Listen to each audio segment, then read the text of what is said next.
Well, Central Georgia, it's been an extremely active day, and I think the threat has diminished greatly throughout the rest of the couple of hours for today and into the early part of the overnight.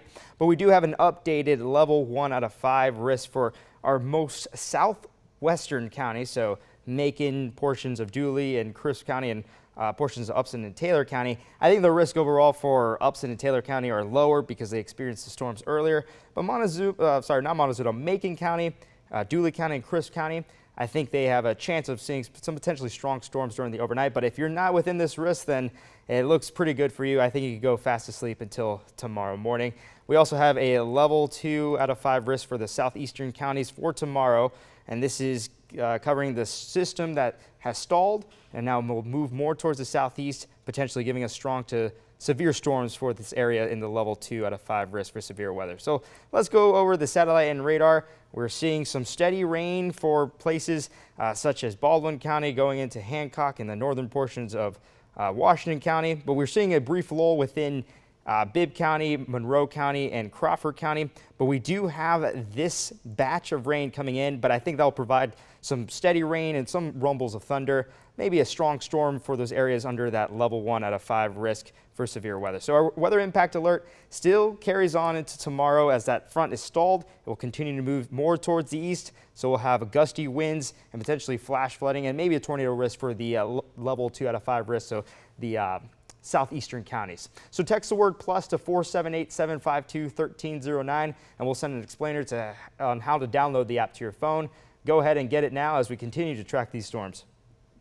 Alrighty, thank you so much, David. And like he said, the powerful overnight storms could bring some possible flooding to our area. We're taking a live look now at the roadways. This is from I-75 in Bibb County near Rocky Creek Road. You can see the rain is still coming down just a bit. It looks like it's definitely held up just a little, though. The majority of our Central Georgia counties are currently in a flood watch, and you can definitely see some standing water on the overpass. Now, if we do see some flash flooding, here are a couple tips that you need to know. If you're driving in a flooded area, the National Weather Service says to turn around and don't drown. If your car is surrounded by quick moving floodwater, go ahead and stay in your car. But if water rises inside of your vehicle, go ahead and get out onto the roof. Now remember to call 511 to report flooding or downed trees or anything else that prevents you from crossing roads or bridges. And during the last severe weather event, we actually spoke to several EMA directors. Here are some of the tips that they shared with us. Bill Laird with Lawrence County EMA says it's important to have a plan. Find yourself a tornado safe space like a basement or a room with no windows. Wayne Johnson with Baldwin County EMA says to gather extra batteries and some food in case your power goes out. And Houston County EMA Director Christopher Stoner says to make sure you have a way to receive weather alerts. The biggest thing is have a way to receive notifications, emergency notifications. Most of the severe threat is overnight, so you need to have a way of being woken up should that threat occur. Now, it's important that you get prepared for tomorrow's storms. And of course, we already had a large portion of it come through tonight. Let's go ahead and take a look at some of the photos that you guys have sent in. The National Weather Service confirmed a spotting of a tornado in the Central Georgia area. This is some of the cloud formation in that area. Amy sent us this video and she said she had to pull over in Warner Robins. You can see the dark clouds in that very scary downpour. I mean, look at that cloud right there. And this is video from Jessica Robinette. She lives on Riggins Mill, that's in Dry Branch. That's where the possible tornado was reported. You can see the heavy damage. This is even video from her backyard. Trees are down everywhere.